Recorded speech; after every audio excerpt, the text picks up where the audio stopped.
Dengan saya Syahnazin. Nah, pada video kali ini saya akan menjelaskan tentang developer dan web development. Namun sebelum ke materi, saya memiliki beberapa catatan materi. Di antaranya ada konsep developer dan web development, setting topologi, studi kasus, dan konfigurasi transport. Langsung saja ke materi yang pertama, yaitu ada konsep developer dan web. Nah, developer dan web merupakan dua konsep ini termasuk pada fitur yang bisa dijalankan pada vendor mikrotik. Untuk konsep developer dan juga web development, itu deskripsinya sama-sama metode yang digunakan ketika kita memiliki dua jalur ke router. Jadi, misal kita gambarkan pada topologi yang tersedia di sini. Terdapat satu router yang memiliki dua jalur ke internet. Ke satu di ISP yang pertama dan yang kedua di ISP yang kedua. Nah, artinya dari semua perangkat klien ini terhubung ke router kita, maka memiliki dua jalur ke internet, bisa menggunakan ISP1 dan ISP2. Nah, kalau misalnya kita sudah memiliki jalur seperti ini, maka ada konsep yang kita terapkan yaitu developer dan web. Terkait developer nantinya gambarnya ada satu ISP yang aktif dan satunya disable atau menjadi backup. Jadi dari semua klien akan dilewatkan pada satu ISP saja. Jika ISP yang pertama down, maka ISP yang kedua akan aktif sebagai backupnya. Nah, kalau load balance nantinya kedua, ISP tersebut akan aktif dan bersamaan. Untuk kasus load balance ini bisa kita terapkan. Misal beberapa divisi dia ingin akses ke internet menggunakan ISP1 dan beberapa divisi ingin akses ke internet melalui ISP2. Nah, berarti apa ini? Nah, untuk load balance itu aktif secara bersamaan. Selanjutnya ada setting topologi. Yang pertama, siapa topologinya, yaitu ada tab, router ISP1 dan router ISP2. Nah, coba cek ISP1 dengan cara buka aplikasi Winbox, buka menu sistem, lalu ke identity, dan mengubah namanya menjadi ISP1. Lakukan hal yang sama pada ISP2 dengan hostname-nya ISP2. Nah, selanjutnya kita harus hapus atau putuskan terlebih dahulu kabel dari ISP1 ke ISP2-nya. Untuk ISP1 memiliki IP 10.0.0.137.146.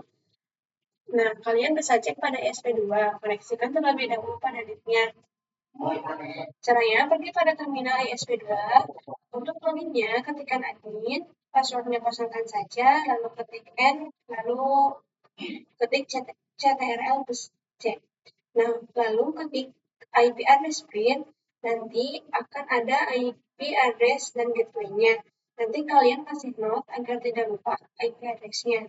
Nah, lalu masukkan ke Winbox untuk connect. Setelah itu, kita coba cek router customer-nya memiliki IP address berapa. Pastikan router customer ini bisa terhubung di ISP1 dan ISP2.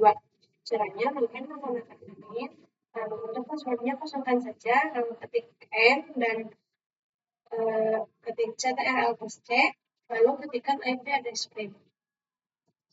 Nah, bisa masih kosong, berarti langkah yang bisa dilakukan yaitu setting IP address pada Ether 2, pada ISP1 dan Ether 2 pada ISP2, yang berfungsi sebagai gateway untuk router mikrotik.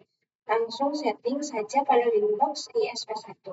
Caranya buka Winbox yang sudah terhubung pada ISP1, lalu ke IP, dan cari yang namanya address. Lalu pilih Ether 2, kemudian IP-nya misalnya di 192.168.1.1/24.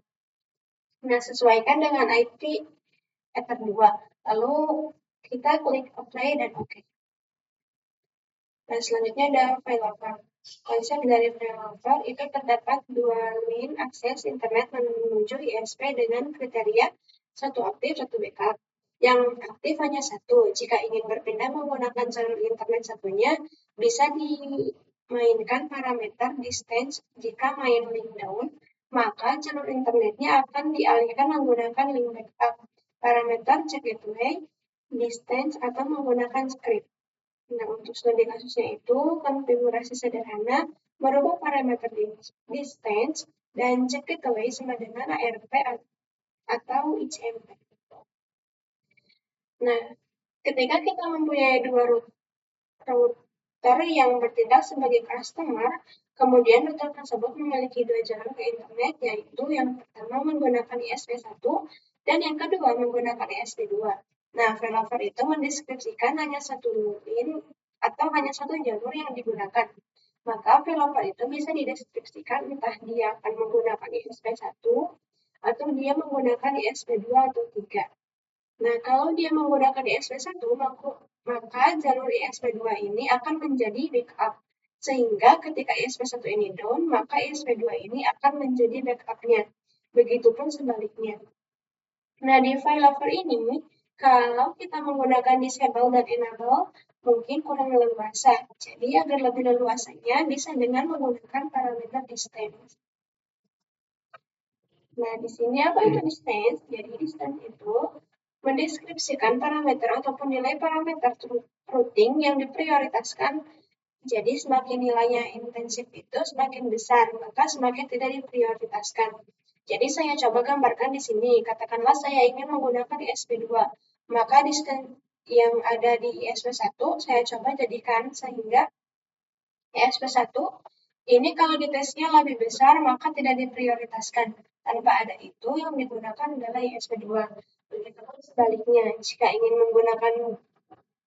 digunakan, maka distance yang ada di ISP2 kita coba ketik sehingga semakin besar nilainya, maka semakin tidak diprioritaskan. Kemudian ada konfigurasi dari flyover. Yang aktif adalah ISP1. Saya akan coba ganti parameter ISP1 sehingga lebih besar. Dan artinya nanti akan digunakan adalah ISP2. Kemudian kalian coba besarkan atau gedekan distance-nya. Misalnya ISP1 yaitu 10. Maka jalur internet yang akan berpindah langsung ke ISP2. Itu cara menggunakan parameter.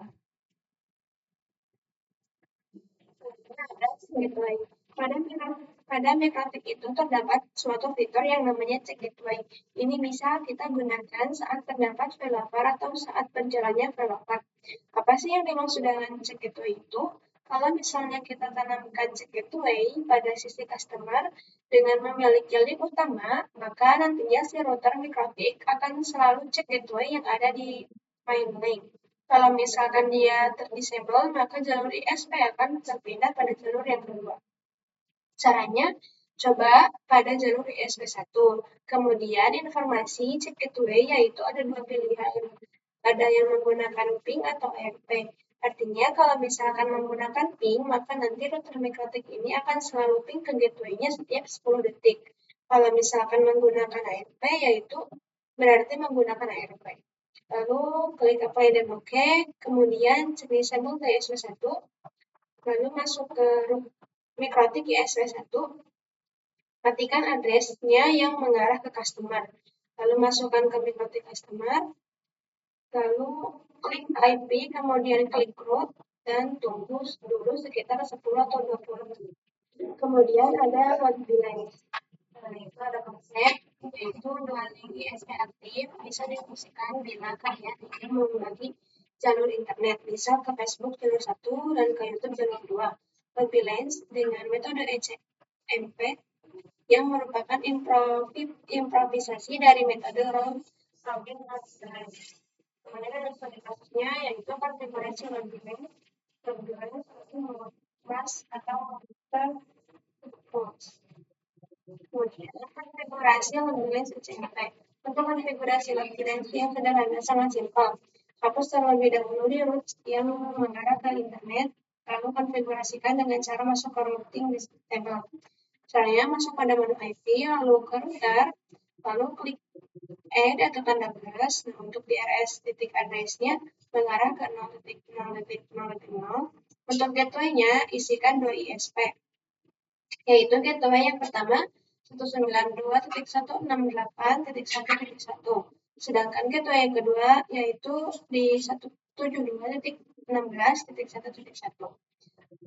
Untuk yang lainnya biarkan kosong saja. Lalu klik play dan OK. Maka nantinya akan terdapat informasi AS bahwasannya kita ke internet bisa menggunakan ISP1 ataupun ISP2. Nah, lakukan uji coba. Caranya klik 2 kali di PC 1. Ketik IP DHCP, lalu ketik ping 8.8.8.8. Nah, ketika sudah berhasil melakukan range, kira-kira ke PC 1 ke internet menggunakan ISP yang sama, lalu ketik range-nya di 8.8.8.8. Nah, bisa dilihat bahwasanya PC 1 kalau mau ke internet, dia pertama-tama melewati interface bridge, muter mikrotik. Kemudian melewati ISP2. Setelah itu, baru bisa ke internet lakukan hal yang sama pada VPC 2. Nah, coba di VPC 1, misal ingin ke Google, kira-kira menggunakan ISP yang mana? Caranya ketik IP di NS 8.8.8.8, lalu show IP, lalu ping google.com, dan pastikan sudah berhasil. Lalu kita coba cek, misal VPC 1 ingin Google, kira-kira menggunakan ISP yang mana? Dengan ketik trace google.com. Ternyata kalau ke Google dari PC 1, dia lewat interface bridge terlebih dahulu, baru menggunakan ISP 1. Nah, untuk transport pertama, yaitu pada mikrotik terlebih dahulu, caranya dengan buka Windows, lalu pergi pada menu Tools, lalu carikan yang namanya Transport, lalu protokolnya pilih yang ICMP. Kalau sudah diisi, klik Start. Nah, bisa dilihat bahwasannya dari router mikrotik kita, dia ingin ping ke internet menggunakan ISP2. Nah, untuk trace route bisa sisi fisik caranya, tapi IP DHCP nanti bisa dilihat IP address-nya. Lalu ketik ping 8.8.8.8 dan trace-nya sama. Nah, kalau dilihat dari topologinya menggunakan ISP2.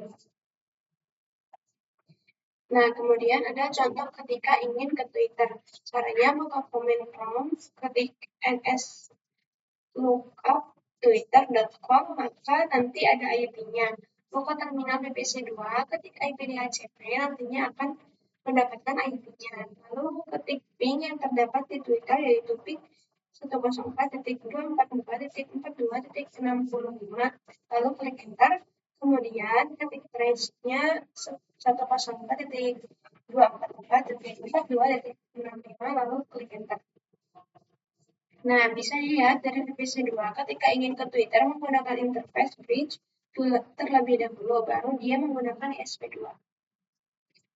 Nah, kemudian ada konfigurasi web balance. Konfigurasi web balance itu tidak hanya menggunakan ECMP, tapi bisa menggunakan konfigurasi web balance dengan metode root rules dan juga ada web balance match. Kita coba menggunakan metode root balance terlebih dahulu. Nah, konfigurasi web balance router rules ini bekerja dengan sistem SRC titik address. Jadi, kita bisa mendefinisikan misal untuk VPC 1 ketika ingin internetan harus menggunakan ISP1. Dan untuk VPC 2 ketika ingin internetan harus menggunakan di ISP2. Nah, itu bisa menggunakan root rules. Nanti kita akan melihat misalkan kata kuncinya adalah SRC titik address, berarti VPC-VPC-nya itu harus memiliki IP yang statik. Kalau kita konfigurasi IP pada VPC yang menggunakan IP DHCP, nanti konfigurasi di router mikrotiknya akan berantakan. Maka dari itu, kita bisa definisikan VPC itu menggunakan IP statik. Dengan root rules bisa mendefinisikan untuk VPC 1 ingin internetan harus menggunakan ISP1 dan juga ketika VPC 2 ingin internetan harus menggunakan ISP2.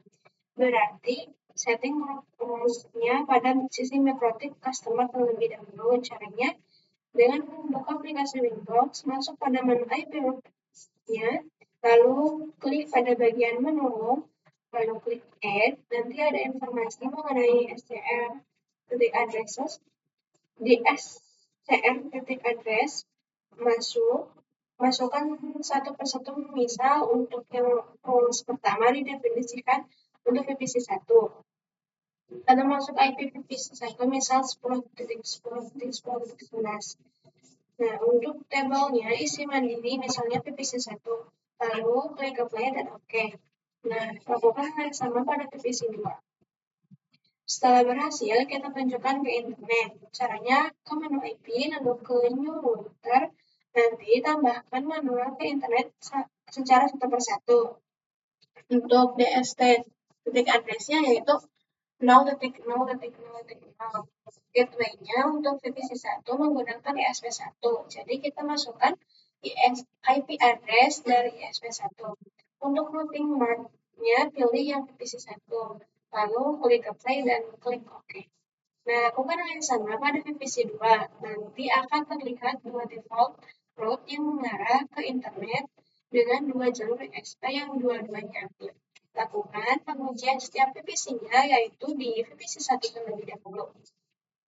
Caranya dengan ketik ping 8.8.8.8 dan ketik trace-nya sama. Nah, kemudian lakukan hal yang sama pada VPC2. Nah, log balance mangle bisa disebut dengan firewall mangle karena terletak pada menu firewall. Apa sih yang dimaksud dengan log balance mangle? Bisa disimpulkan bahwasanya balance ini lebih gacor dibandingkan log balance yang lainnya, seperti ECMP atau root role. Kenapa? Karena dari log balance ini kita bisa definisikan paket berdasarkan protokolnya. Jadi misal kalian ingin manajemen domain ataupun ingin manajemen bandwidth, yaitu bisa menggunakan log balance ini. Yaitu konfigurasinya yang pertama, buka router mekatik atau yang mengarah ke customer. Pergi pada bagian IP, kemudian pergi pada root. Lalu pada bagian rules-nya kalian disable aja semuanya. Dan pada bagian root-nya juga disable biar tidak mengganggu. Kasus yang digunakan yaitu ketika VPC1 ingin melakukan harus melewati SP1 betul-betul untuk VPC2. Cara konfigurasinya yaitu pergi ke menu IP, klik firewall, klik ke menu kemudian role-nya yaitu dengan klik add, kemudian generalnya pada chain-nya itu yaitu pilih routing. CRN trace-nya isikan IP dari VPC1 yaitu 10.10.10.11. Pada bagian action-nya pilih yang mark routing. Pada bagian routing mark-nya kalian bebas lewat misalnya ini ya, memori SP1 yaitu pada VPC1. Lalu klik apply dan OK. Kemudian lakukan hal yang sama untuk ESP2. Nah, ketika sudah berhasil membuat role-nya, maka kita daftarkan pada routing table. Caranya pergi pada menu IP2, kemudian pada routes, lalu klik add, dan DST address-nya yaitu 0.0.0.0, lalu gateway-nya isi 192.168.1.1, yaitu yang mengarah ke SP1. Nah, pada bagian routing mark-nya isi yang tadi sudah dibikin yaitu main di SP1 atau seperti ini ya. Nah, lalu kita klik apply dan OK. Kemudian kita lakukan hal yang sama pada SP2. Lalu kemudian kita lakukan pengujian pada setiap VPC, yaitu pada VPC1 terlebih dahulu. Caranya ketik soal IP, lalu ketik ping 8.8.8, lalu kita ketik range-nya 8.8.8.8, kira-kira sudah sesuai dengan yang didefinisikan atau belum. Nah, lakukan pengujian yang sama pada VPC2. Mungkin sekian pemaparan materi yang dapat saya sampaikan. Mohon maaf bila ada kesalahan kata, kurang lebihnya mohon maaf. Terima kasih sudah menonton dan selamat menonton di video selanjutnya. Terima kasih. Wassalamualaikum warahmatullahi wabarakatuh.